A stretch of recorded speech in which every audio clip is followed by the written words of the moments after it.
Բարև ձեզ, հարգելի հեռուստադիտող, այսօր մենք զրույց կունենանք եւս մտավոր սեփականության, հեղինակային իրավունքների եւ ստեղծարար ինդուստրիայի մասին, քանի որ ստեղծարար ինդուստրիայում հիմնական կոմպոնենտը դա մտավոր սեփականությունն է եւ հեղինակային իրավունքներն է եւ այդ ինդուստրիան հանդիսանում է գիտելիքահեն տնտեսության հիմքը։ Այսօրվա մեր հյուրն է Վիգեն Արուշանյանը, ով հանդիսանում է Global Content Service ընկերության համահիմնադիր, խորհրդատու, ինչպես նաև CoinPlus cryptocurrency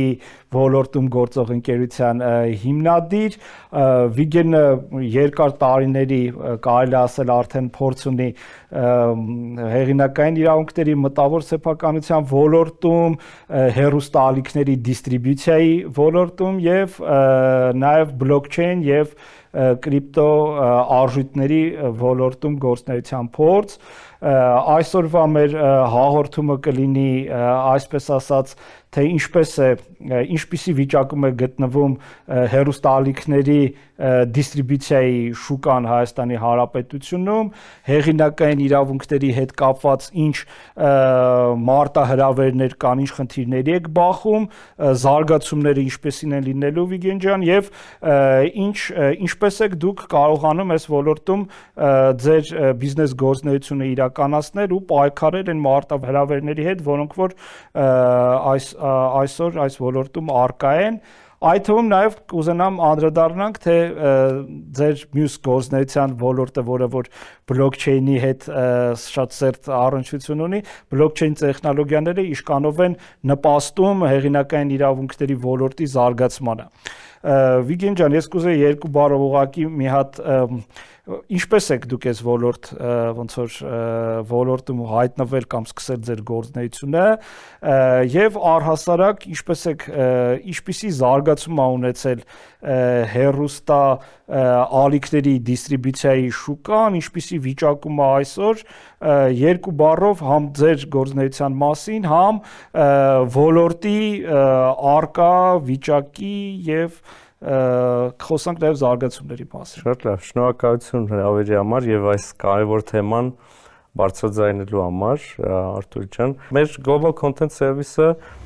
սկսել է հայրս, դա մեր ընտանեկան բիզնեսն է, այսօր առաջատարն ենք վճարովի հեռուստաալիքների դիստրիբյուցիայի ոլորտում Հայաստանում, դա ինչ է, բոլորս էլ երևի շատերը ովքեր տանում են հեռուստացույց, ունեն նաև վճարովի ինչ-որ ծառայություն, օպերատոր, կլինի դա Ucom-ը, թե այլ բրենդեր, Arpinet-ը, այդ ընկերությունները, որպեսզի ծառայությունը մատուցեն եւ ցույց տան եւ վերահրարձակեն ոչ թե եթերային հեռուստաալիքները, ոչ միայն եթերային եւ անվճար հեռուստաալիքները, այլ նաեւ թեմատիկ շատ հեռուստաալիքներ, մանկական հեռուստաալիքներ, կաբելայինից սկսած հիմա այլ տեխնոլոգիաներով տարածվող, հիմա նաեւ հեռախոսների մեջ OTT-ի միջոցով կապ չունի, վճարովի հեռուստատեսությունը դա ծառայությունը կոմերցիոն պրոդուկտ է, որի համար դուք վճարում եք եւ որի համար օպերատորը իր հերթին ձեռք է բերում այդ կոմերցիոն պրոդուկտը ցույց տալու իրավունք։ Այսինքն այդ որ ոնց որ հասկանում եմ, եթե օրինակ ես OVO-ի կամ Arpinet-ի կամ Ucom մի խոսքով այդ օպերատորների կամ փոքր ավելի օպերատորներ էլ կան, որ տեսնում ենք 100 ալիք, 120 ալիք, 150 ալիք, 3000 ալիք, մի խոսքով այդ ալիքները, որոնք որ եթերային մեզ համար անհասանելի են, ճիշտ եմ, չէ՞ հասկանում, եթերային հասանելի չեն, այլ հասանելի են այդ օպերատորների միջոցով։ Այո, դա մեծ բիզնես է, համաշխարհային բիզնես է, եթե հեռու չգնանք, բոլորը սիրում ենք սպորտային երևի հեռուստաալիքներ, Հայաստանում ֆենոմեն է ֆուտբոլային հեռուստաալիքները, ֆուտբոլային թիմերը, ակումբները ամենամեծ գումարը աշխատում են ոչ թե իրենց խաղերից եւ ոչ թե իրենց մերչից, այսինքն իրենց բրենդով բրենդավորված ապրանքներից, այլ ամենամեծ գումարը աշխատում են հեռուստա հեռարձակումից։ Որ այդ սխեման մի հատ որ նկարագրեք, օրինակ ոնց է այդ ալիքը հասնում Հայաստան օպերատորին ու հասնում ինձ որպես դիտող, ինչ ճանապարհ անցնում, այդ որ ասում է գումարը որ աշխում է, ցիկլն եմ ուզում էլի պատկերացնել։ Հա, շատ լավ։ Ու իրականում մա երևի կօգնի պատկերացում կազմել։ Մյուս ալիքների մասը դա ինչ է, էլի, եւ այդտեղ խաղացողները ովքեր են եւ ինչ դեր ունեն, հա։ Սկսենք ամենասկզբից, սկսենք Հոլիվուդից։ Հոլիվուդում մի ֆանտաստիկ լավ բլոկբաստեր նկարելու միտք առաջանում պրոդյուսերի մոտ կամ ռեժիսորի մոտ հավաքում են թիմը տարուց ավել 2 տարի աշխատում են նկարանում են այդտեղ մասնակցում են դերասանները այդտեղ մասնակցում են ամբողջ թիմը կինոնկարանման հետո 5 րոպե տիտրերով նայում ենք այդ բոլորը մասնակցում են բոլորը ստանում են աշխատավարձ հետո գալիս է մեծ գործ պրոդյուսերի կողմից, մարքեթինգի կողմից, որպեսզի այդ ամեն ինչը փաթեթավորեն այնպես, որ մարդիկ դա սպասեն, գնան կինոթատրոններում դա դիտելու։ Այստեղից սկսում են կինոթատրոններից սկսած ֆիլմերը նոր սկսում են իրենց ներդրած գումարը հետ ստանալ։ Իսկ պետք է հասկանալ այդ ֆիլմը ինչ է։ Ի սկզբանե ինքը կոմերցիոն պրոդուկտ է, որի մեջ գումար են ներդրել, որպեսզի գումար աշխատեն։ Կինոթատրոնը որ առաջի վաճառքի ենթակառուցվածքն է։ Սովորաբար պրեմիերաները լինում են կինոթատրոններում եւ իրենք ունեն որոշակի ժամանակ, մինչեւ որ հնարավոր կլինի այդ ֆիլմը ցուցադրել էկրաններով։ Երկրորդ հերթին գալիս են արդեն դիստրիբյուտորները, որոնք կամ content house-ները, content-ով զբաղվող ընկերություններ, որոնք այս կամ այն ստուդիաներից, չգիտեմ, Paramount-ը կլինի, Sony Pictures-ը կլինի, Warner Brothers-ը կլինի, այդ հայտնի անունները, որոնք որ ֆիլմը սկսելուց տեսնում ես միշտ, այդ ստուդիաներն են։ Ստուդիաները ուղիղ վաճառքներ անում են, բայց ընդունված չի բիզնեսը։ Բայց մեծ քանակների դեպքում, հա, որովհետև իրենք պետք է իրենք արտադրելու մասին են։ Իրենք մեծ գործարքների մասին են, իրենք կարող է շատ մեծ ինչ-որ ամերիկյան օպերատորի հետ ինչ-որ պայմանագրի մեջ մտնեն, բայց սովորաբար այլ տեղերում արդեն հանդես են գալիս մնացած միջնորդները։ Այդ մտնելը երևի այն product placement-ի է, մի քիչ ավելի գլոբալ էլի առումով, օրինակ, չգիտեմ, այլ երկրում կամ մի հատ ինչ-որ օպերատորի հետ ունենան կոնտրակտ արտադրության փուլում ինչ-որ մի հատ product իրանց բանից առայցում։ Այդ մասով է իրենց պրոդյուսերների հետ աշխատողներ կան, բայց իրավունքները որպեսզի մաքսիմալ մոնետիզացնեն, այսինքն ֆիլմը նկարեն, պրոդուկտը արդեն կա։ Այդտեղ էլ ուրիշ բան չեն կարող անել, քան փորձեն մաքսիմալ վաճառք անեն։ Այստեղ պետք է գրագետ պայմանագրերը կազմել, այսինքն հերթականությունը, թե առաջինը որտեղ է գնալու, որ կինոթատրոններից այտենց ցանցում կարող է գնա, երկրորդը որ օպերատորի մոտ, որ ալիքում եւ այլ, այստեղ գալիս են արդեն կոնտենտով զբաղվող դիստրիբյուտորները, առաջին հերթին կոնտենտ հաուսներն են, որոնք այդ տարբեր ստուդիաներից ձեռք են բերում շատ դեպքերում բացառիկ հիմունքներով, էքսկլյուզիվ իրավունքներ, որ միայն իրենց մոտից կարող ես գնալ ձեռք բերել այդ ֆիլմը ցուցադրելու, վերահրցակելու իրավունքը։ Այստեղ նաև իրենցից ձեռք են բերում իրավունք եթերային հեռուստաալիքները։ Եթերայինի տարբերությունը այն է, որ եթե ինչ-որ ֆիլմ ցույց է տալիս, ինքը եթերայինն է, ինքը գումար չի վերցնում դիտորդից, բայց աշխատում է գովազդի վրա։ Գովազդի սխема։ Բայց դա արդեն կինոթատրոնից հետո։ Կինոթատրոնից հետո է տերում, այո, բայց էլի այստեղ գնում են content house-ներ, ասում են ինձ պետք է այսինչ ֆիլմը, այնտեղ կրիտերիաներ կա, ոչ բոլոր հեռուստաալիքները կարող են ստանալ բոլոր կամ ցանկացած իրենց ցանկացած ֆիլմերը, դա շատ վաղուց երևի հեսա այդ ոլորտը 100 տարեկան շուտով կլինի, որ կայացած բիզնես ոլորտը իր օրենքներով իր դա սկսել է Միացյալ Նահանգներից, Միացյալ Նահանգներում դեռ 34 թվականին 1934 թվականից գործում է օրենք բրոդքասթի, հա, վերահրատարակման մասին, որտեղ պարզ սևով սպիտակի վրա նշված է, որ կոնտենտի ցանկացած օգտագործում վերահրատարակում առանց իրավատիրոջ ուղիղ թույլտվության արգելվում է։ Իսկ հակաօրինականն է արդեն 90 տարուց ավելի այդ երկրում։ Եվ դա հիմք է առաջացել, որպեսզի այդ ամբողջ Հոլիվուդը ստեղծվի եւ այդ կինոինդուստրիան բազմամիլիարդանոց ինդուստրիան ստեղծվի ծաղկի այսքան տարիներ, հա։ Բայց վերադառնանք այդ content house-ներին։ Ոնց է գալի հասնում մեր մոտ, էլի։ Ոնց է գալիս մեզ մոտ, այո։ Այդտեղ կա ինչ-որ ռեգիոնալ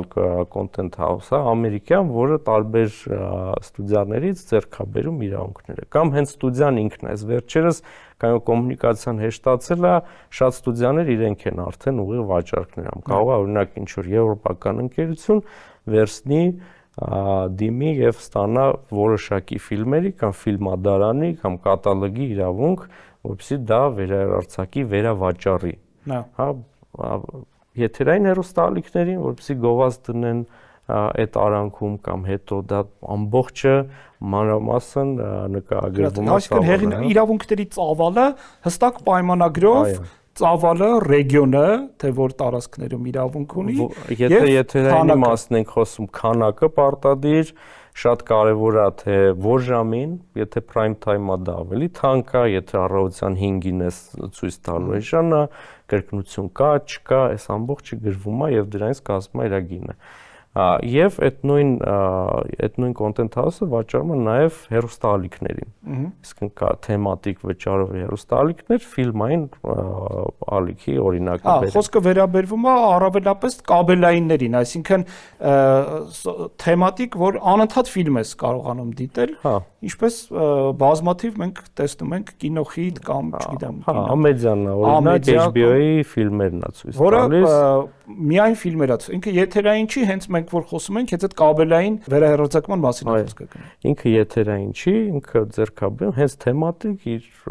այդ ֆիլմերի, այդ ստուդիայի սիրահարների համար կա այդ ալիքը։ Ձեռքաբերում իրավունքները որոշակի ժամանակով կարող է 1 տարի, 2, 3 կապ չունի, հիմնականում ժամանակով սահմանափակված է, կարող լինի բացառիկ, ոչ բացառիկ, հիմնականում մեծ ստուդիաները աշխատում են այդպես բացառիկ իրավունքով։ Հիմա վերցրեցին, այսինքն ձեռք բերեցին տարիներ առաջ նկարանած եւ այսօր նկարանվող ֆիլմերի, սերիալների իրավունքը այդ content ձևավորեցին կատալոգը, կոպիտ ասած, X քանակի ֆիլմ։ Ձևավորեցին արդեն հեռուստաալիքը։ Այսինքն մի հատ ինքը կատալոգ ունի, մեծ օրինակ, ես չգիտեմ, 1000, 2000, այդ հին ֆիլմեր կան, նոր ֆիլմեր կա, որ անընդհատ ձեռքաբերում, այսինքն դինամիկ process է, ու ինքը դրա հիման վրա հավաքում է իր ալիքը, որը բաղկացած է նախկին ու ձեռբերած առանձին ֆիլմերից։ Առանձին ֆիլմերից, որոնց առանձին ամեն մեկի համար կարող է վճարած լինի, նո մեծ հաշվով կարելի ասել այդպես, հա, բոլորի համար վճարել է, կարող է փաթեթային ինչ որ ինչ պայմանագիր է եղել, կարող է առանձին, որտեվ կան ալիքներ, որոնք տարբեր տեղեր։ Ըստ էության հեռարձակող է դառնում, էլի ինքը գլոբալ առումով, այսինքն կա ֆիլմ, content, որի հիման վրա ինքը այդ հաղորդաշար կոչվածն է բանանում, ձևավորում, playlist-ը իր ալիք, ու ինքը դառնում է ալիք, հեռուստա ալիք, հեռուստա ալիք, որը որ ցույց է տալիս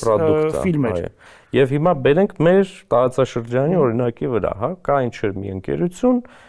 որը արդեն local distributor-ն է, նո մեր կոնտինենտում local, հա, ասենք Ամերիկայից ձեռք բերեց, ենթադրենք եւ իրական բան եմ ասում, ոչ թե ենթադրենք, հենց ԱՊՀ երկրների տարածքի համար ձեռք են բերում իրավունքները, ուրիշ ոչ մեկ դա չի կարող ցույց տալ, ձեռք են բերում իրավունքները, այսինքն ձեռք բերեցին հումքը, որը ֆիլմն է, վրան պիտի աշխատեն, որտեվ այս տարածքում չեն խոսում անգլերեն, խոսում են ռուսերեն, ձեռք են բերում առանձին իրավունքը կամ պայմանագրով գրվում է, որ իրավունք ունեն դուբլաժ անելու, թարգմանելու, ոնց է դա լինելու, որակն են հսկում, հիմնական ստուդիան արտադրողը որակը դա վերահսկում է պարտադիր, ստացան նոր պրոդուկտ, այդ պրոդուկտը կոչվում է հեռուստաալիք, այդ հեռուստաալիքը պիտի տարածվի, հասնի մինչև հեռուստադիտողին։ Տարածվում է օպերատորների միջոցով, հա, եւ այդ Ամերիկայից սկսեցինք, եկանք ԱՊՀ երկրներ, ԱՊՀ երկրներն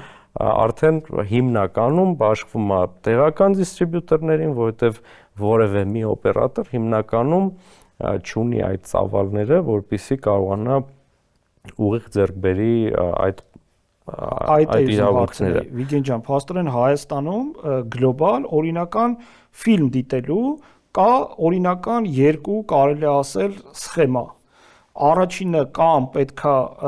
Հայաստանում որևէ ընկերություն, հեռուստաընկերություն կամ կաբելային հեռուստաալիք ինքը ձեռք բերի բուն ֆիլմը ու ինքը սարքի այդ ֆիլմերից բաղկացած հեռուստաալիքը դա մի տարբերակն է, որը բիզնես տեսակետից, քանի որ ֆիլմերի արժեքները երբեմն կարան բավականաչափ բարձր լինեն, համենայնդեպս վերջի բլոկբասթերները կամ այն նոր դուրս եկած ֆիլմերը, դա ալիքի մոնետիզացիայի խնդրեմ։ Մյուս տարբերակը արդեն որևէ երկրում, որևէ մեծ հեռուստա հոլդինգի կողմից ձևավորված հեռուստաալիքը ուղղակի վերահեռարձակման թույլտվությունով գա Հայաստան։ Այս երկու սխեման է եւ երրորդը երևի անդրադառնանք ավելի մանրամասն պլատֆորմաներին, որոնք որ օրինական Հայաստանում գործունեություն են ծավալում, դե նույն հիմա Netflix-ով բնականաբար ինքը օրինական պլատֆորմա է կամ կան տենց EV Megog մի քանի օրինական պլատֆորմաներ։ Այդտեղ կարևոր տարբերություն կա, չէ՞, մեկ էլ կա կինոթատրոնները օրինական տարբերակ դիտելու։ Դե ես կինոթատրոնը ոնց որ մի քիչ կինոթատրոնը եթերային է, եթե եթերային հեռուստալիքը ինքն է ձեռք բերել այդ ֆիլմը եւ ցուցադրում է։ Ծայրահեղ տարբերակ, եթե ինչ-որ մի ֆիլմ կա եւ շատ օրինակ հայկական ֆիլմերը այդպես լինում են, հատկապես եթե հանրայինն է նկարահանել, հետո ազատ տարածման մեջ ուղակի դնում է YouTube-ով կարող ես նայել, դա էլ օրինական է, եթե արտադրողն է դա դրել օրինական է ինքն է նույնը նաև այս սխեման կարելի ասել նաև հեռուստա հաղորդումներին է վերաբերվում, նաև ֆուտբոլին է վերաբերվում, ցանկացած մեդիա կոնտենտին է ցանկացած կոնտենտի, կլինի աուդիո կոնտենտ, երգ, երաժշտություն, կլինի վիդեո կոնտենտ, նույն սկզբունքներով են կարգավորվում։ Բիզնես խաղացողներին հասկացանք ըստ էության, այլ պետության կողմից ովքեր են խաղում այս ոլորտում, ինչ կառույցներ կան ու ինչ ռեգուլյացիաներ կան, որովհետև ես գիտեմ ըստ էության դուք Հայաստանում լինելով ձեր ընկերությունը դիստրիբյուտոր ըստ էության համ ֆիլմերի դիստրիբյուցիայի խնդիր եք լուծում, իրավունքներ ունեք Հայաստանում առանձին ֆիլմերը տարածելու թույլտվություն տալու, համ էլ առանձին հեռուստա ալիքներ եք վերահեռարձակման թույլտվություն տալի օպերատորներին։ Հիմա ինչ ռեգուլյացիաներին եք հանդիպում այս ոլորտում ու ովքեր են պետության կողմից այս ոլորտը կարգավորող մարմինները։ Շատ լավ։ Մեր ընկերությունը 60-ից ավելի հեռուստաալիքների ներկայացուցիչ եւ տարածում է Հայաստանում եւ ինչ նաեւ եկանք ուտեղ կանգնեցինք, էլի, իսկ դիստրիբյուտորի դերը որտեղ է։ Այստեղ պետքա հասկանանք, որ երբ որ խոսում ենք Հայաստանի մասին, միշտ բացառություն է, որովհետեւ դե հայ ինչ-որ խնդիրներ է մետալիզետը։ Այստեղ համ օրինական մասով է բացառություն, համ մեր խոսակցությունից մի քիչ առաջ ընկնելով, որ խնդիրներից խոսենք, այդտեղ էլ է միշտ այնց առանձին մոտեցում է այդտեղ պետք։ Ինչ նկատի ունեմ, որ եթե նկատել եք համենայն դեպս արտասահմանյան ֆիլմերի պրեմիերաները կինոթատրոններում բոլորը ռուսերեն է։ Վճարով հեռուստաալիքների մեծ մասը ռուսերեն լեզվով է, ինչի, որովհետև այդ հեղինակային իրավունքների մասը նաև եւ առանձին պրոդուկտը, առանձին աշխատանքը եւ առանձին ներդրումը, թարգմանությունը, դուբլաժը եւ Հայաստանի տարածքը եւ Հայաստանի ամբողջ աուդիտորիան, եթե նույնիսկ վճարի եւ այդ ամբողջի համար շատ թանկ է դուրս գալիս, հիմնականում վերցնում են արդեն կատարված աշխատանքը, դրա համար դա էլ օգտագործում։ Մի քիչ առանձին թեմա է, Վիգեն ջան, ինչի համար եմ ասում, էլի, մի քիչ համաձայն չեմ այդ թանկության հետ կապված, որտեղ շատ խորքային մի հատ ուսումնասիրություն են կարել, նույնիսկ նախաձեռնություն ազգային ժողով են ուղարկել այդ հայերեն դուբլաժի հետ կապված։ Տեսեք, քանի որ ասացիք, որ հիմնական այդ գլոբալ դիստրիբյուտորները մեր շուկայի համար ԱՊՀ երկրներում են, արդեն իսկ այնտեղ այդ ռուսերեն դուբլաժը արած է։ Այսինքն, երբ որ դու իրավունքները առնում ես, այդպես խնդրեմ չկա հայերենի թարգմանության իրավունքի համար առանձին գումար վերցնելու։ Մեր ուսումնասիրությունը չէ, առանձին դուբլաժը անելը, ուղղակի անելն էլ չէ, մի հատ ֆիլմը, Վիգեն ջան, մոտավորապես մի $1500, նայեք, կինոթատրոնի ֆիլմն ենք նայում, միջին նորմալ ֆիլմը, օրինակ այն բանեն մենք Barbie ֆիլմը որ դուրս եկավ այդ ժամանակ ենք վերլուծությունը արել ինքը մոտ 90 միլիոնի կարգի փող է հավաքում էլի այսինքն այդտեղ $1500-2000 ծախսել է հայերեն դուբլաժի համար բայց այդ որակի է ստանում ես մի քիչ կարաս այն լիպսինգի մակարդակի ստանաս կարաս դա $3000 բայց պատկերացրա մեր մոտ միակ երկիրն ենք որ ռուսերեն դուբլաժով է կինոները գնում այսինքն պետքա մի քիչ հակառակը լինի պետքա լինի հայերեն թող լինի ռուսերեն ժամել օրիգինալի ժամել լինի ֆրանսիական կինո ես կողմ եմ ես մենակ ուրախ եմ այդպես լինի այդ թանկ չէ այդ ուղղակի բան է կարծրը տիպ է բայց մենք խոսեցինք մի ֆիլմի մասին եւ կինոթատրոնի մասին պատկերացրեք թեմատիկ ֆիլմային հեռուստաալիք որտեղ 24 ժամվա մեջ ցուցադրվում է առնվազն 6 ֆիլմ 6-ից 8 ֆիլմ 6-ից 8 ֆիլմ անընդհատ մեկ ամիս overvoice-ով եթե հարց դա երկու եղանակ կա էլի կա այդ overvoice-ի հարցը մեկ էլ կա տակը ծիտրերի դի ծիտրերը ուղղակի մի քիչ անհարմար է կարդալը նաև նայելը ֆիլմը overvoice-ով երբ որ դու անում ես այնտեղ էլի այդ գումարները ձևավորվում է արտիստերի քանակից ովքեր դուբլաժ են անում 2 հոգի են անում 3 հոգի են անում 5 հոգի են անում հայտնի արտիստ է անում որևէ արտիստի այսինքն գնա գոյացումը դրա համար օրինակ ես հանրային հեռուստաընկերության դուբլաժները որ նայում եմ բավականաչափ տարիների ընթացքում նորմալ որակի է եւ մի քանի ձենով նույնիսկ հայտնի դերասաններ են դուբլաժանում, բայց նաև մյուս հեռուստա ալիքներ օրինակ նայում եմ, չգիտեմ, նույն նուր հեռուստաընկերության եթերում բավականաչափ ֆիլմեր թարգմանված են հայերեն լեզվով։ Ի նկատի ունեմ, ոնց որ բիզնեսի տեսակետից հայերեն ունենալը այն գինը չի, որ չի կարելի այդ խնդիրը լուծել ինքը կազդի բիզնեսի վրա։ Բայց այդ առանձին ոնց որ թեմա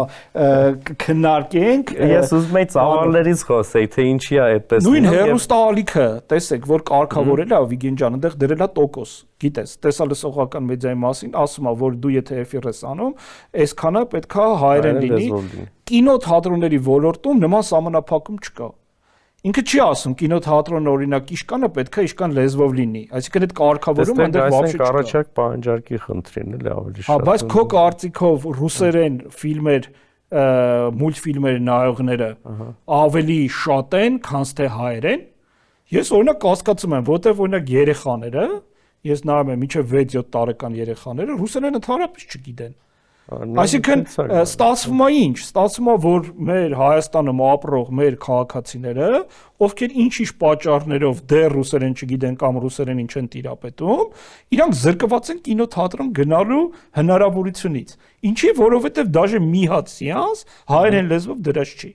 Դե այդտեղ պետք է հետ գնալ, հասկանալ իրավունքը տվել են թարգմանելու, թե չէ, որտեվ կինոթատրոններում հիմնականում գնում են պրեմիերաները, նոր ֆիլմերը, այդ նոր ֆիլմերը կարգավորվում են շատ հստակ եւ այդտեղ կա որակի ապահովման խնդիր, հա, այսինքն եւ ժամանակի մեջ էլ պետք է հասցնես։ Այսինքն պետք է ժամանակի մեջ լավ որակ տան, այնտեղից ընդունվի կամ դա առանձին գումար են ուզելու, դրա համար էլ այդքան էլ տեխնիկական գինը չի, էլի, եթե կինոթատրոնի մասն ենք խոսում, եթե եթերային կամ կաբելային հեռուստաալիքների մասն ենք խոսում, այդտեղ խնդիրը այլ է, բայց այդտեղ էլ ծավալն է մեծ քանակն է։ Հիմա գանք վերահեռարձակման։ Տես, ըստ էության վերահեռարձակման ամբողջ գաղափարն անում է, որ մենք օրինակ նույն հեռուստաալիքները, նույն այդ ֆիլմերի հեռուստաալիքները նայում ենք հիմնականում ռուսերեն դուբլաժով, քանի որ նո մեր շուկայի համար դա է, չկա օրինակ կան հեռուստաալիքներ, որոնք որ դու կարող ես նայել նաև անգլերեն լեզվով, նույնը ֆիլմերի,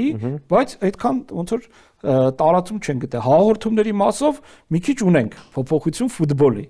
Գիտեք, դե Fast TV-ն է, ինքը օրինակ ֆուտբոլային հեռարձակումները հայկական մեկնաբանները։ Դա ստիպված է այդպես, որովհետև շատ-շատերը ֆուտբոլասերները հավանում են ռուսական տարբերակը, ռուսերեն։ Հա, Match TV-ի օրինակ բաներն են նայում, բայց դա դեռ օրինակ որովհետև հա, դե բնական, որովհետև այնտեղ փորձը շատ ավելի մեծ է, այնտեղ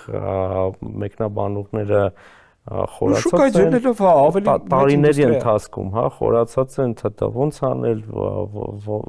ոնց անել, որ դա դիտվող լինի, որ դա դուր գա հեռուստադիտողին, եւ դա դուր գա ոչ թե օրինակ Հայաստանում ենթադրենք կես միլիոն մարդ է դա նայում, իրենց մոտ կամ գլոբալ ռուսերեն լեզվով, ոչ միայն Ռուսաստանում նայում են 50 միլիոն մարդուց ավելի։ Բնականաբար այնքան է հղկվել որակը, որ այդ շատ տարբեր հարթությունների վրա են, կոնկրետ մեկնաբանության մասը։ Եվ այդտեղ առանձին կոնտենտ է եւ առանձին հեղինակային իրավունքներ գոյություն ունեն կոնկրետ աուդիո նյութի մասով, մեկնաբանության մասով, նույնը դուբլաժն է։ Եվ այստեղ էլ երբ որ խոսեցինք այդ content house-ից ձեռք են բերում ֆիլմերը, այնտեղ գրած է ի սկզբանե պայմանագրում, թե ինչ լեզուներով է դա թույլատրելի, որ թարգմանվի։ Հայերեն այնտեղ չի եղել։ Հիմա որ ուզում ես հայերեն, դրա համար պիտի առանձին պայմանագիր լինի եւ դրա համար առանձին գին պիտի լինի եւ առասարակ առաջարկ պահանջարկից ելնելով եւ նաեւ շուկայի փոքրությունից ելնելով դա չի արվում եւ այդպես էլ շարունակում ենք, բայց նաեւ կտորներն են ուզում ասեմ, նաեւ կտորները առանձին հեղինակային իրավունքի օբյեկտ են։ Վիգեն ջան, չնայած թեմայի մեջ ենք մի քիչ շեղվանք, բայց գանք հիմա մեր շուկա, վերահերարձակման շուկայում խոսեցինք պետական կարգավորումների մասին, այ ուզում եմ հասկանալ ովքեր են, ինչ են կարգավորում եւ բնականաբար վերահերարձակման հեղինակային իրավունքների թույլտվության ֆիլմերի մասին խոսացինք, այ կուզենամ քո կարծիքը պետությունը ինչպես է դա կարգավորում, նաև մեր վերջի մոնիտորինգի արդյունքները կասեմ քեզ մոտապես ինչ ենք մենք արձանագրել ու քո վերաբերմունքը այ երկու բառով որ խնդրեմ մի հատ հասկանանք ինչ վիճակում ենք էլի հիմա մենք ունենք ոլորտային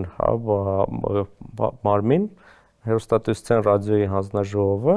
որը ի թիվս այլ գործողությունների եւ այլ կարգավորումների, ինչպիսիք են նախ եւ առաջ, եթերային հեռուստատեսությունը, ինչա կարելի այնտեղ, ինչ չի կարելի, ընտրությունների ժամանակ,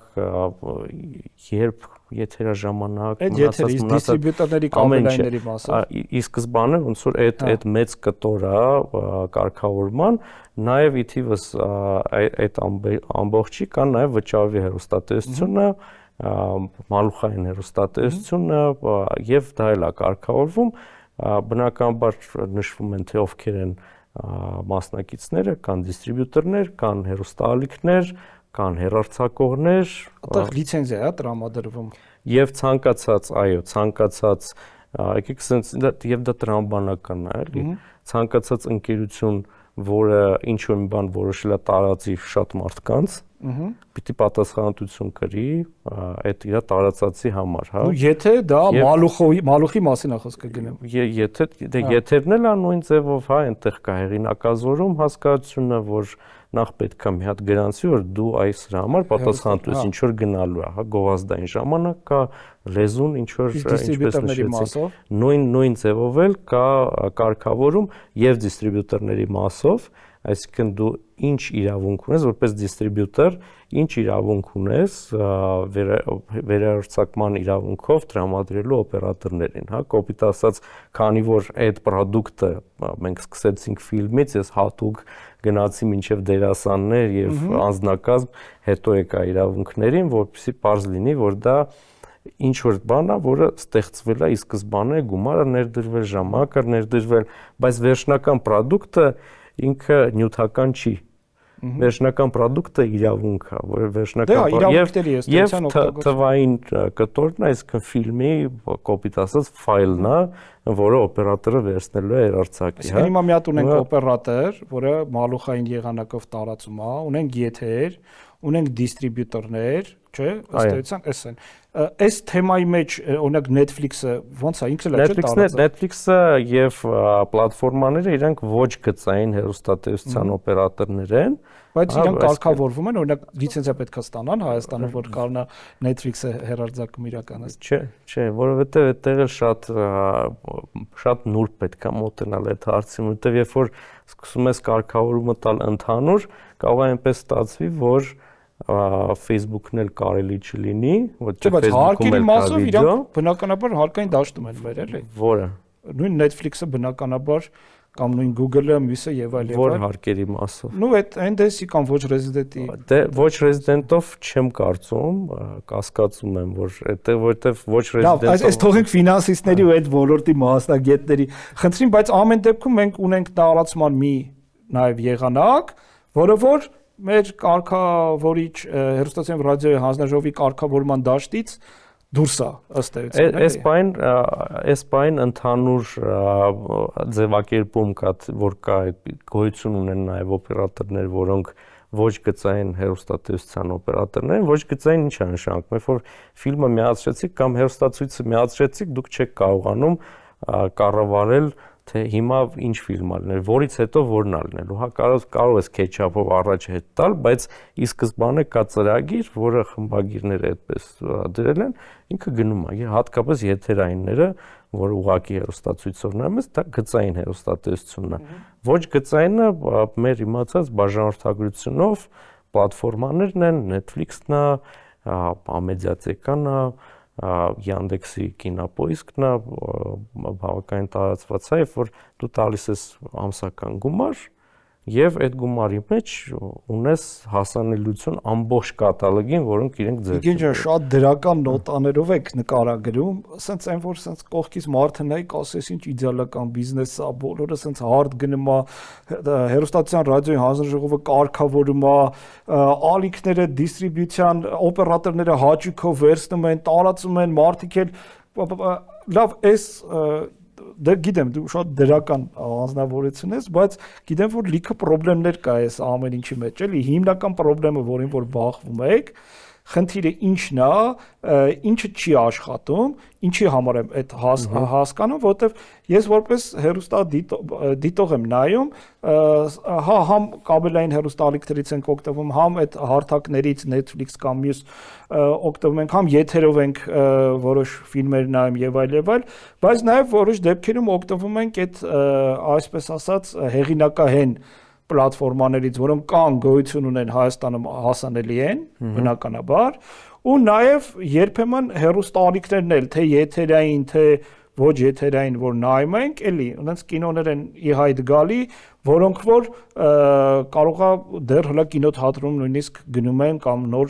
վերջացել են եւ այլ, որը որ ինձ թվում է այդ խաթարում է, էլի, օրինական ձեր նկարագրած այդ փայլուն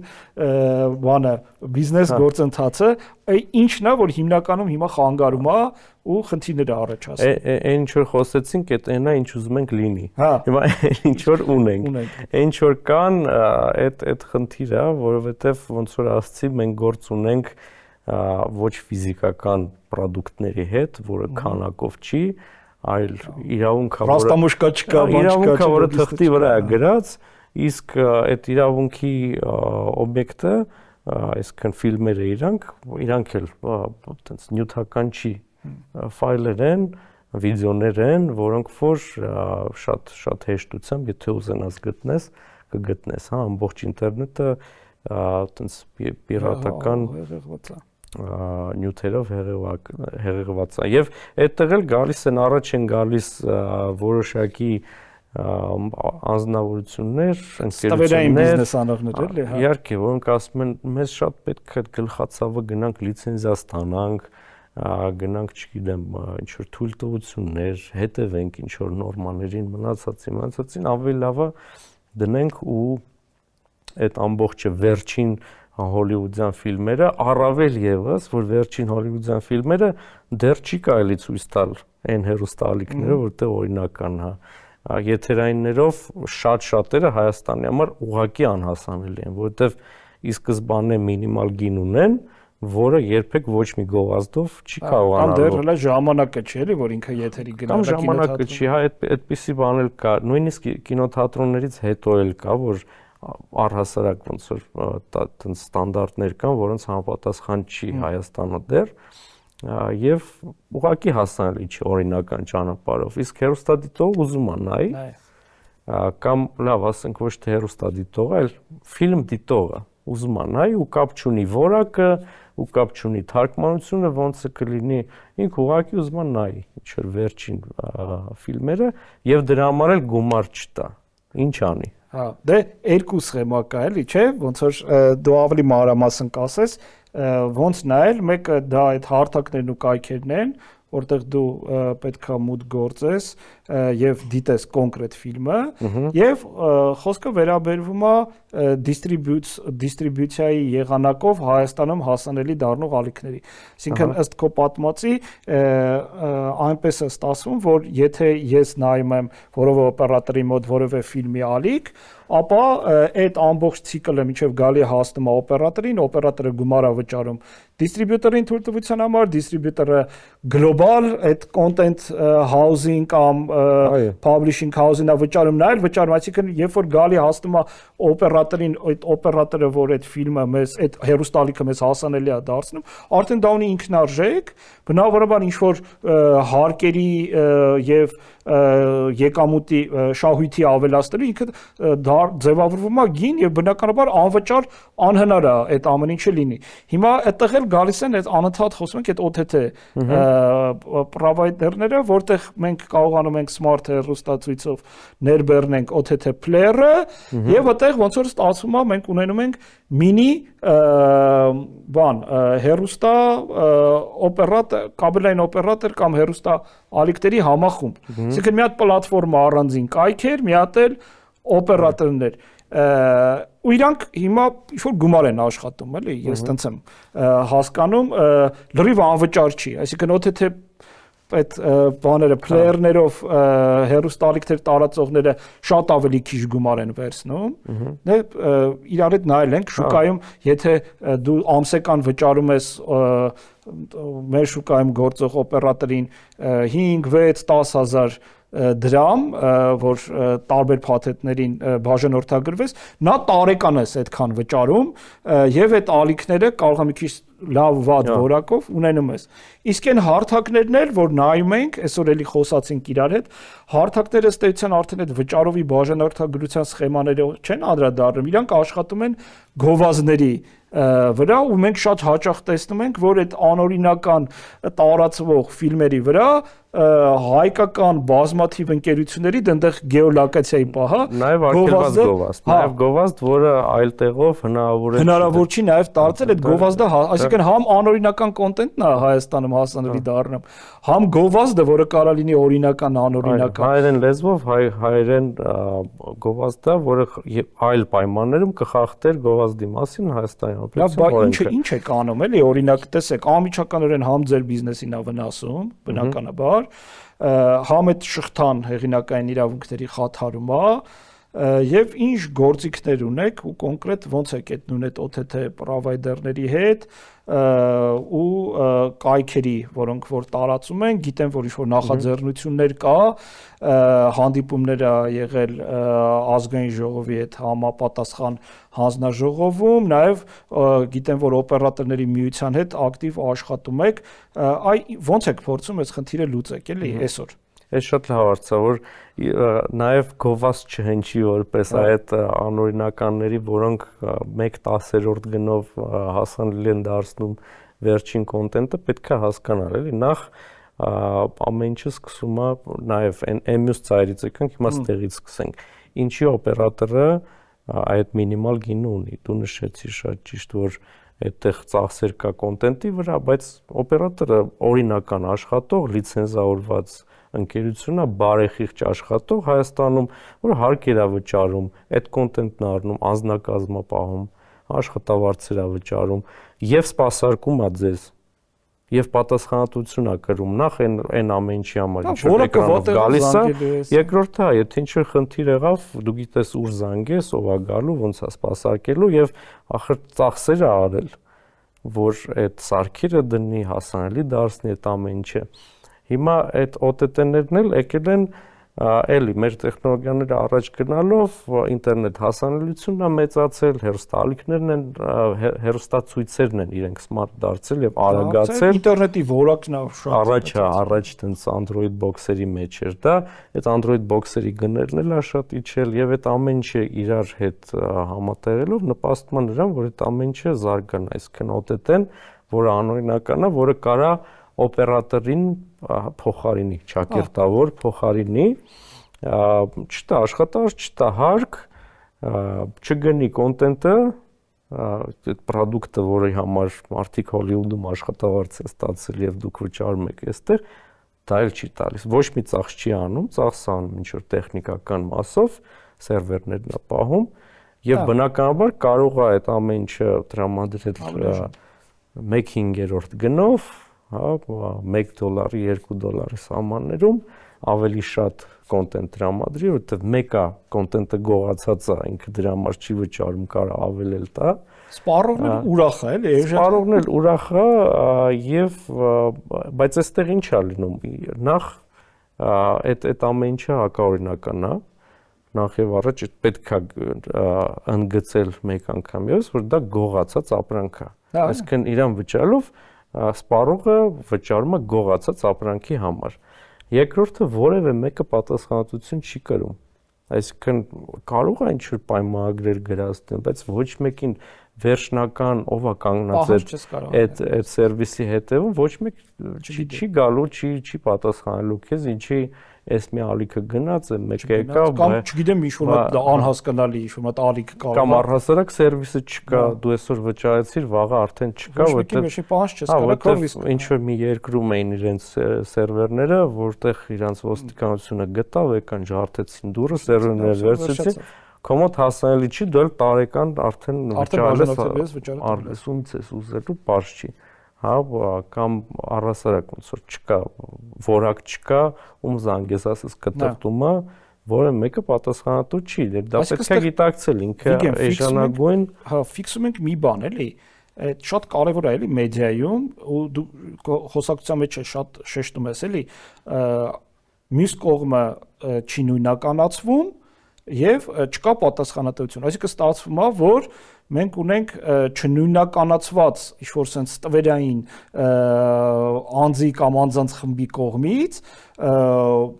մեդիա բովանդակության տարածման հարց երկրի ներսում։ Իսկ ինչի չի նույնականացվում, շատ պարզ պատճառով, որովհետև հեղինակային իրավունքների խախտումը եւ Հայաստանն էլ ոնց որ միջազգային նորմերին հետևելով ի սկզբանե այդպես է եղել, հեղինակային եւ հարակից իրավունքների խախտումը քրեորեն պատժելի արարք է։ Հա նույնն է ինչ որ ապրանքը գողանաս, կապ չունի որ ինքը նյութական չի, ինքը շոշափելի չի։ Նույն հարթակի վրա է, նույն հարթության մեջ է ինքը։ Հա դրա համար բնականաբար այդ տարածողներն էլ գիտեն եւ իրենք էլ թաքնված են։ Աշխարհով մեկ կարողանում են այդ արատավոր գործունեության դեմ պայքարել գտնելով այդ կծիկի ծայրը գտնելով, բացելով վերջնական սերվիսը բացահայտելով, հետո պատասխանատվության ենթարկելով։ Շատ վաղուց խնդիր է, շատ տարբեր։ Բայց ասում են լուծված է, շատ տարբեր տեղերում, հա, բայց պետք է նաև հասկանալ, հա, իսկ ով է գալիս պահանջ ներկայացնում։ Նախ եւ առաջ գողանում ես ումից, գողանում ես հեղինակներից, ստեղծողներից, իրավատիրոջից, ովքեր դրա համար գումար են ծախսել։ Կարող է դա հենց ստուդիան է, որը աշխատավարձ է տվել, կարող է content house-ն է, որը գումար է տվել։ Այդ հեղինակային իրավունքի մասը։ Հիմա պիտի գնա պահանջի, չէ՞ ինչ որ բան, այսինքն եթե ապրանքը գողանում են քեզանից, խանութից ապրանք են գողացել, հետո ոստիկանությունը պահանջ է ներկայացվում եւ գնահատվում է, ինչ գողացան, ինչ չափի էր վնասը։ Ասա մի քիչ իրավական դաշտ, ես լրիվ համաձայն եմ քո հետ Վիգեն ջան, որ գողությունը ու հեղինակային իրավունքի գողությունը վտանգավորության տեսակետից նույն բանն է, այնի նյութական բան ես գողանում, էսի ոչ նյութական, բայց ու այս քո դիտարկումն էլ է շատ ճիշտ իրավական թե որ պետք է այդ իրավատերը ու գողության պարագայում այդտեղ չի, անպայման չի դու դիմես կամ ներկայացնես, եթե գողություն է տեղ ունեցել մանավանդ ծավալներից էլ կախված, ոստիկանություն իրապահները պետքա իրանց ոնց որ իրավասությունների շրջանակում այդ դրանով զբաղվել։ Որտեվ տեսանելի է դա, շոշափելի է, տեսան որ ջարդել են վերցրել։ Հեղինակայինով բոլոր իրավապահ մարմինները սպասում են, որ իրավատերը ինքը գնա հաղորդում ներկայացնի կամ ինքը հետամուտ լինի իր իրավունքների պաշտպանությանը, չկա այդպես by default, որ պետությունը իրավական մեխանիզմերով հեղինակային իրավունքները պաշտպանում է, չափերից է երևի մի քիչ ավելի շատ, եթե խախտմանը ավելի մեծ բայց դե հանուն արդարության պետք է ասել, որ հանձնաժողովի դրած նորմերը այդպիսին են, հա, այսինքն օպերատորը նախ պիտի ներկայացնի այդ հեռուստաալիքները, որ տարածումը Եվ դա լիցենզիա ստանալու պայմաններից մեկն է եւ հետո լիցենզիան ուժի մեջ պահելու պայմաններից մեկն է, որ դու այդ հեռուստաալիքները ցույց ես տալիս եւ դրա համար գումար ես վերցնում, մի հատ ցույց տուրումից ես գնել։ Բայց նույն այդ օպերատորը, դե պատկերացա, դուք վճարում եք գումար, դիստրիբյուցիոն եք վերցնում։ Հիմա օպերատորն էլ գալիս է գումարը վճարում, վերարձակման թույլտվություն։ Բայց չի ասում, ասենց ընկերական շրջապատերում գիտեմ, այդ համայնքը լավ ակտիվա շփվում են, Վիգեն ջան, բա եթե ես այս ալիքի, այս ֆիլմի համար քեզ գումար եմ տալի, մյուս տեղերը լրիվ տարածվում են անօրինական։ Այսինքն ստացվում է նույն շուկայում մենք աշխատում ենք, ես օրինական եմ, բոլոր ռեգուլյացիաները ին վրա տարածվում են, ես գումարն էլ վճարում եմ, անում եմ այդ ամեն ինչը, բայց իմ կողքը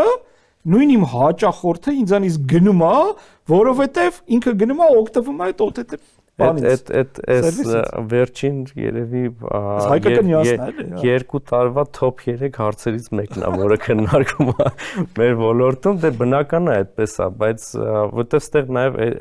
էթիկական հարց կա, այսինքն կան բարեխիղճ մարդիկ եւ բիզնեսմեններ, որոնք ի սկզբանե ճիշտ հիմքի վրա կառուցում են իրենց բիզնեսը, որպեսզի գիշերը հանգիստ քնեն նաև։ Հա, մնացած բաները մի կողմ դրած, նաև պատասխանատվությունը։ Մյուսները կարողանում են հանգիստ քնել, որովհետև այսօր մի քիչ էֆեկտիվ չի իրենց դեմ պայքարելու օրինական դաշտը։ Հա, բացատրեմ ինչու, որովհետև Հայաստանում դու կարող ես ինչ-որ մեկին պատասխանատվության ենթարկես, եթե այդ իրավ խախտումն էլ է Հայաստանում եղել։ Եթե դա ինտերնետում է եղել, այդ Հայաստանը չի արդեն։ Չնայած դիտողը Հայաստանում է, բայց գումարի հարց էլ կա, չէ՞։ Գումարը ոնց են վերցնեմ։ Գումարները վերցնում են, հա, ինչ որ ճանապարհներով նորմալ է, բոլորը այտենց սպասարկում են նորմալ։ Շատ դեպքերում հայկական բանկերում էլ հենց ունեն հաշիվներ, վճարումները ստանում են քարտով կամ վճարային համակարգերով, չեմ տեսելով, EasyPay-ով վճարումները ստանում են, այդտեղ ոչ ոք իրենց հարց չի տալիս, ասում են դե մինչև լավ այդ հարցով պետք է դա բանավ, այդ հարցը հիմա կամ պետք է իրավատերը գնա հաղորդում ներկայացնի, կամ օպերատորը պետք է ասի, շիշ մրցակցային դաշտի մենք խնդրեմ ունենք լուրջ, չէ, կամ պետությունը ինքն իրան դե հասկացանք, ինքն իրանը չի լինում, պետք է իրավատերը, այսինքն ինչ պետք է անեք, պետք է գնաք դիմեք նույն ոստիկանություն, որ այդ հանձնաժողով, լավ այդ գործիքակազմը աշխատողա թե աշխատող չի կամ պետք է կատարելագործվի թե չէ, ու այս վերջերս շատ քննարկվում է այդ արգելափակման խնդիրը, գիտեք, այդ խնդիրը նաև այդ խաղերի ոլորտում, գեյմինգի բնագավառում ինչ որ կիրառությունը արդեն սկսել, IP-ները արգելափակվում են, կա blacklist, ովքեր Հայաստանում այդ գործունեությունը փորձում են առանց լիցենզիայի տարածել։ Ես ոնց որ հասկանում եմ, այդ մոդելը ինչ որ մի ձևի նաև, որովհետև այս ամեն մարդու հետևից անընդհատ գնալը, ինքը բավականաչափ ծախսատար, իրավաբաններին դրա համար վճարելու եւ ոնց որ բանա, process է, որը անընդհատ պետքա բոլոր ընկերությունները այդ process-ի մեջ լինեն, որպեսզի հետամուտ լինեն։ Հիմա կա ընդհանուր կարգավորման երևի մեխանիզմներ, մեկ այդ արգելափակումներն է, ոնց ուր եք հասել, այդտեղ գիտեմ, որ ինչ-որ նախաձեռնություններ կա, եւ այդ մոդելը կաշխատի ինչ-որ չափով թե չէ, այդ blacklist-երի գաղափարը ինչ-որ արդյունք կտա, թե չէ, եւ դրսի գործընկերների հետ գիտեմ, որ արտասահմանյան շատ եք շփվում, անընդհատ այդ իրանց հետ ակտիվ քննարկումների մեջ եք, իրանք ինչ-որ փորձառություն նաև ունեն, գիտենք, որ դատարանի միջոցով կամ կարգավորող մարմինների միջոցով իրանք նույնպես իրանց տարածքում փորձում են այդ արգելափակել, որտեղ արգելափակելը ինքը արագ ռեակցիա տալա խնդրին, կամ նույն այդ պլատֆորմաները, գիտեք, իրանք հայտնի ինչ-որ հարթակներում են, չէ, Google Play կլինի, կամ iOS-ը կլինի, այդտեղ որևէ պահանջներ ներկայացնելն է եւ այդ մեխանիզմները կիրառում եք ինչ փուլում է գտնվում ու ձեր արտասահմանյան գործընկերների փորձառությունը, որ խոսում եք, իրանց մոտ ամենաէֆեկտիվ մեխանիզմը որն է։ Ամենաէֆեկտիվը ամենահասարակ պրակտիկ միջոցն է, որը դեռ այստեղ չի կիրառվում, բայց շատ մեծ ծավալների էր հասել ԱՊՀ երկրներում մի պլատֆորմա, որտեղ հասանելի էին 1000 հեռուստաալիքեր, $1 արժեր, իրենք կարողացան այնպես անեն, որ այդ գործունեությունը սև ցուցակ ընկնի ոչ թե ինտերնետի առումով, ոչ թե կոնտենտի առումով, այլ ինքը հակաօրինական գործունեություն է, հետեւաբար ցանկացած բանկ եւ ֆինանսական ընկերություն, որը սպասարկում է այս ընկերությանը, նպաստում է այդ հակաօրինական։ Այսինքն ֆինանսական մասով իրանք ճանապարհը կտրեցին, այո, այսինքն վճարում հնարավոր չլինի։ Վճարման ճանապարհը կտրեցին։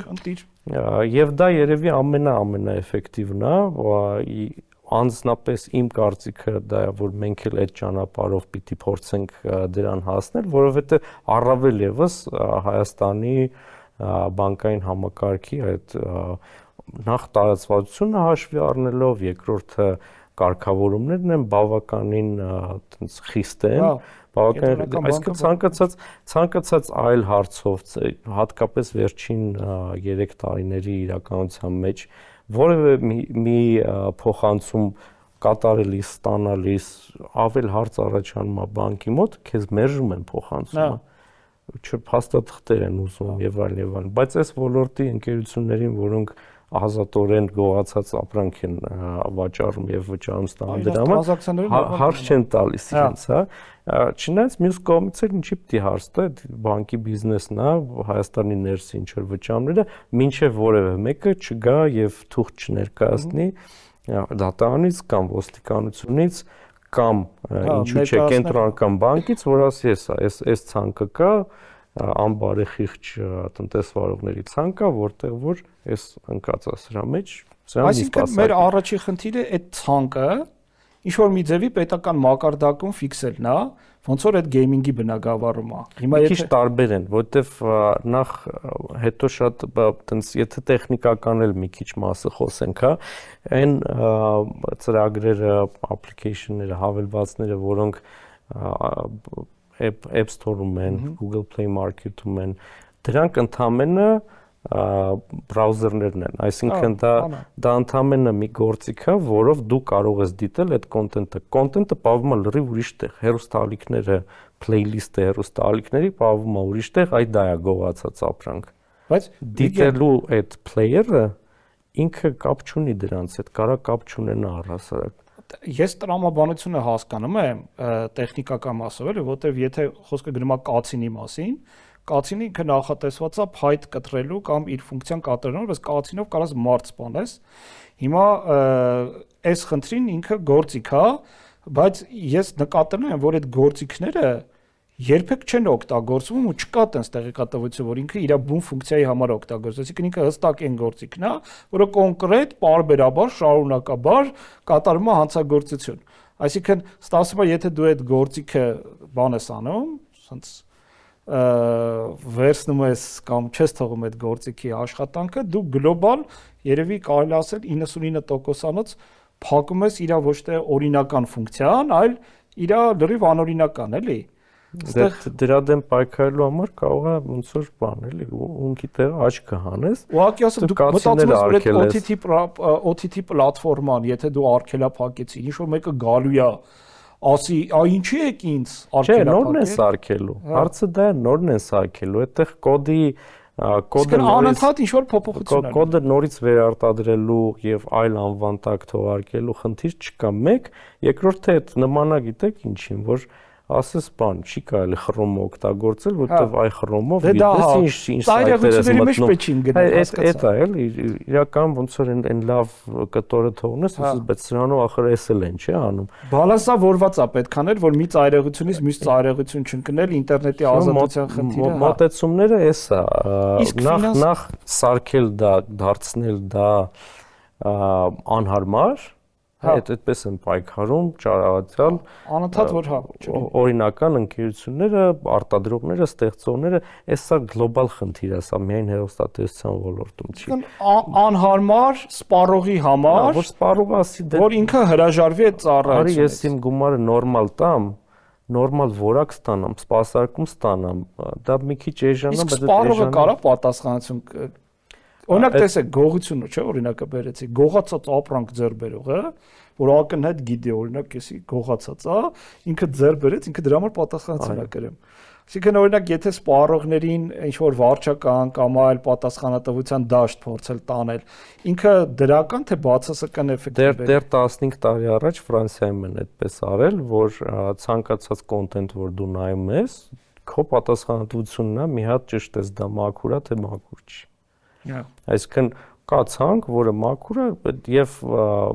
շատ բան է, չէ՞, տրամաբանական է, որ եթե պետական մարմնի կողմից լիցենզավորված օպերատորի կողմից ցուցադրված ամեն-մեկը իր մասով պատասխանատվություն կրում է, այդտեղ բան չունի ստուգելու։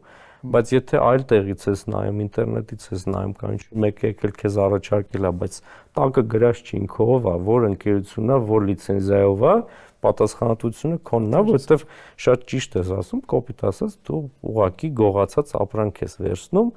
եւ նախ քեզ էլ կարան պատասխանատվության ենթարկեն, երկրորդը կարան ձեռքիցդ վերցնեն այդ ապրանքը, տանեն տիրոջը հետ վերադարձնեն, չէ։ Ֆրանսիայում կար այդ պատասխանատվությունը դրա համար, կարծում Գերմանիայում էլ տենց բան կա դրած սպառողի վրա,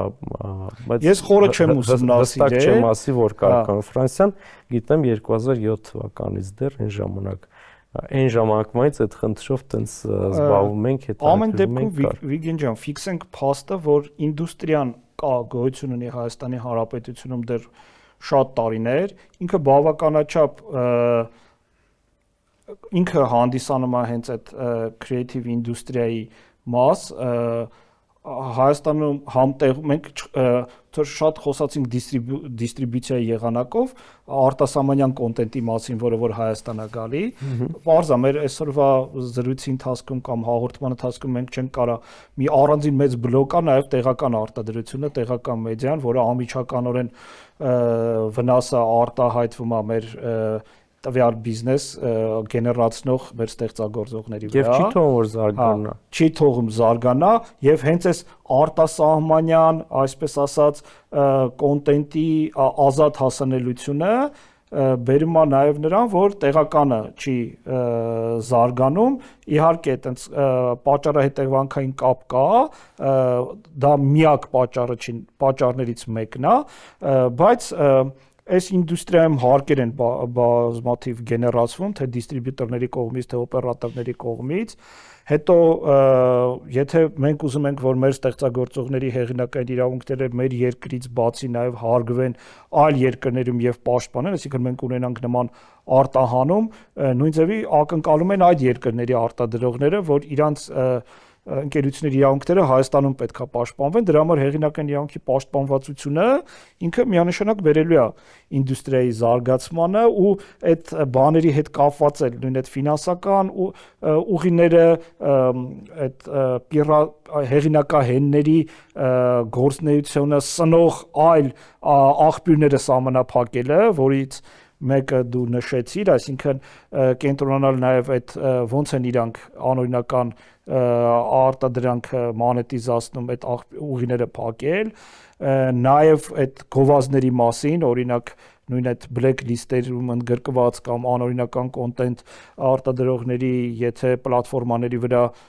օրինական բիզնես անող գովազդատուները հնարավորություն չունենան գովազդ դնելու կամ դա արգելված լինի, այսինքն այդտեղ նույնպես այդ սնուցման աղբյուրը իրանց տարբեր եղանակներով քչանում է, ինքը ոնց որ ոլորտը սկսում է աշխուժանալ, զարգանալ, նաև տեղականը, այսինքն պետք չի, օրինակ ես միշտ ասում եմ ծայրեղաստեր ասել դեսի արտասահմանյան կոնտենտ է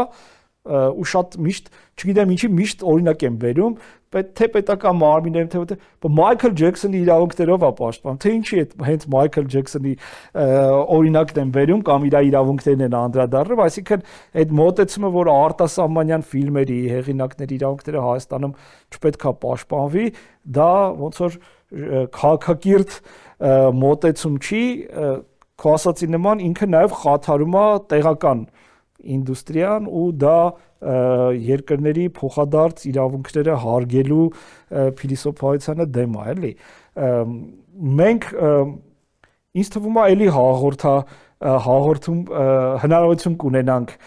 նաև այդ լոկալ խնդիրները քննարկելու, թե այդ ինդուստրիայում ինչն է, որ իրավունքների մասով խնդիրները առաջացնում ու որը որ վնասում է բիզնեսին, կարող է նաև մի հատ ֆորմատ ունենանք, այդ ոլորտի էլի մարդկանց ներգրավենք, որոնք տեղական կոնտենտի վրա են կենտրոնացված, որտեղ գիտես, մոնետիզացնում են իրանք YouTube-ով, այդ տեխնոլոգիաները զարգանում են, Spotify-ն է զարգանում, մյուս էլի վիդեո կոնտենտը ու շատ լավ կլինի, որ նաև մեր այդ մեդիա կոնտենտի արտահանման շուկան զարգանա, որովհետև այդ գործիքները հեղինակային իրավունքն է, մտավոր սեփականությունն է։ Եթե պաշտպանվում է, քո բիզնեսը լավ է, եթե չի պաշտպանվում, ինչ որ մի օր այդ բիզնես ինդուստրիան չի լինելու, էլի։ Պատկերացրա, եթե այդ ընթացակարգերը չլինեն։ Հիմա էլի ինչ որ մի ձևի ոնց որ դա պահում է, բայց գնալով տեսնում ենք, որ ինքը բան է անում։ Համենայն դեպս ում հետ խոսում եմ, ասում է շրջանառությունը նվազում է տարեցտարի, որի հիմնական պատճառը է հեղինակային իրավունքների չպաշտպանված լինելն է, այդ էլ անդադ խոսում ենք, երևի մի քիչ պետքա մտածենք իրավատերերի ակտիվության մակարդակը, այսինքն պետքա իրավատերերը թե համախմբվեն ինչ-որ խնդրի կամ նպատակի շուրջ, միասին որևէ մոտեցումներ առաջարկեն ռեգուլյացիաների համար կամ կոլեկտիվ հայցեր օրինակ գնա, եթե այդ նույն իրավախախտողի դեմ մի իրավատերա պահանջ ներկայացնում, ինչ մի 5 իրավատերա պահանջ ներկայացնում, այդտեղ խնդիրը ինձ թվում է փոխվում է ու ավելի բանա դառնում, էլի, կիրառող մարմինը։ Ժամանակն էլ է խնդիր, ախր մենք խոսեցինք նաև արգելափակումների մասին, հիմա Հայաստանն օրինակ ցանցային նեյտրալիտետի մաս է, հա, կոնվենցիայի անդամ է, այսինքն մենք չենք կարող արտադատական եղանակով ճանապարհով որևէ կայք, ասենք, սա արգելված է Հայաստանում։ Ճիշտ է երևի դա։ Եվ դա այդ է, ուղղակի ցենզուրա չկա, ազատությունը շատ լավ է, ընտիր է, նաև նպաստում է այդ ազատությունը։ Օրինակ դրա հակառակը, երբ որ կա օրինակ Ռոսկոմնadzor, որը դատարանին չի նայում, ուղղակի դիմեցին, ասում են, այս կայքը հակեցին, չարտադատական կարգով է։ Ես գիտեմ, որ Արաչի Ատյանի դատարան ես դիմում, այդ դատարանի հիման վրա ստանում ես հայցի ապահովումը, նոր ես դիմում Ռոսկոմնadzor։ Շատ արագացված է, շատ, մեզ մոտ չես կարող այդպես անել նախ, բայց պետք է նաև այդ օրինակին նայել, իսկ ինչի են բերում առհասարակ այդպիսի փակ երկրների փորձը։ Խոսեցինք նաև խաղերի մասին, հա, iGaming-ի մասին, այնտեղ բավականին խստացրել ենք կարգավորումը անցած տարիների ընթացքում եւ հիմա նաև որոշակի սերվիսներ անհասանելի են, դա ինչի է միշտ բերում, դա այդ սերվիսը կլինի մեսենջերներ, որոնք որոշ երկրներում հասանելի չեն, այդ երկրի ժողովուրդը սովորում են ինչ բան է VPN-ը։ Նա, դե հա նույնը փոխանցումները, ասենք հիմա սովորում ենք, որ կարելի է բիթքոյնով կամ մյուս currency բաներով, էլեկտրոնային այդ գումարներով վճարումներ կատարել, այսինքն դե կատարել է, ամեն ինչ կատարել է գործվում է, պետքա գնալ կյանքին ոնց որ զուգընթաց Վիգեն ջան, շատ շնորհակալություն այս մեր իմ հրավերը ընդունելու համար, շատ հետաքրքիր զրույց ունեցանք, այս զրույցը մենք տարբեր ֆորմատով, տարբեր տեղեր ունեցել ենք, բայց կարևոր եմ համարում, որ այն հանրայնացվում է եւ խնդիրները, որը մենք քննարկեցինք, նաեւ հերոստադիտողը, մասնագիտական համայնքը, պետական կառույցներից նաև որոշ աշխատակիցներ այս մտահոգությունները, որոնք որ մենք իրար հետ քննարկեցինք, այսինքն կարծում եմ, որ այսօր շատ խնդիրներ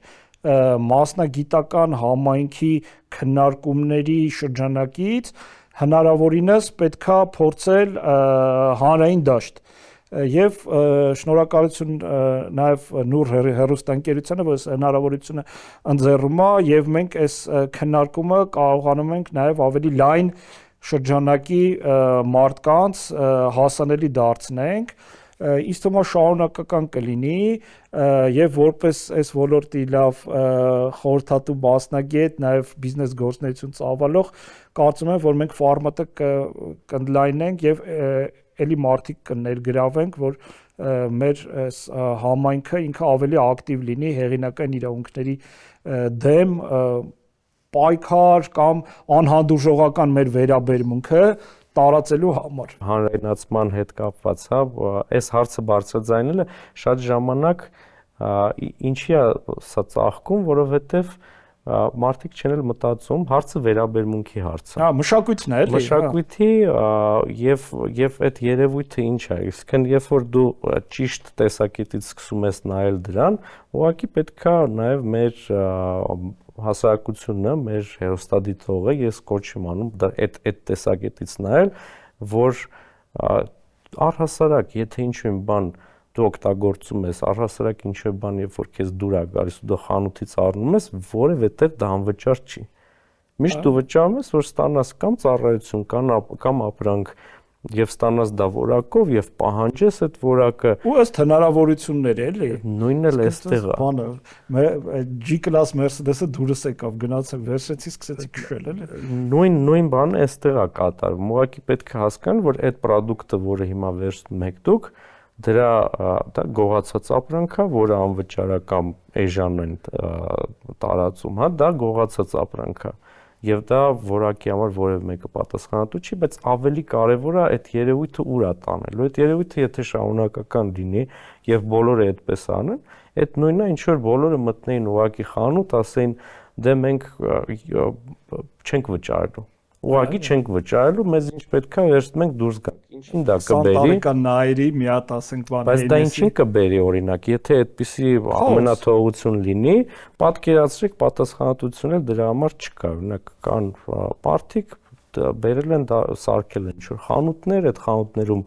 ուտելիքը հասանելի ամենապարզ օրինակը բերել։ Գողացած ապրանքի խանութ էլի սարքես։ Չէ, ուրիշ բան եմ ուզում ասեմ։ Ուզում ասեմ, պատկերացրեք, այս նույն վիճակն է այտենց շոշափելի ապրանքների դաշտում։ Հա։ Դու կարաս մտնես խանութից ինչ ուզես վերցնես, դրա համար չվճարես, ինչին դա կբերի։ Դա կբերի նրան, որ այդ խանութը կփակվի։ Եվ մի քանի տարի հետո կամ մի քանի ամիս հետո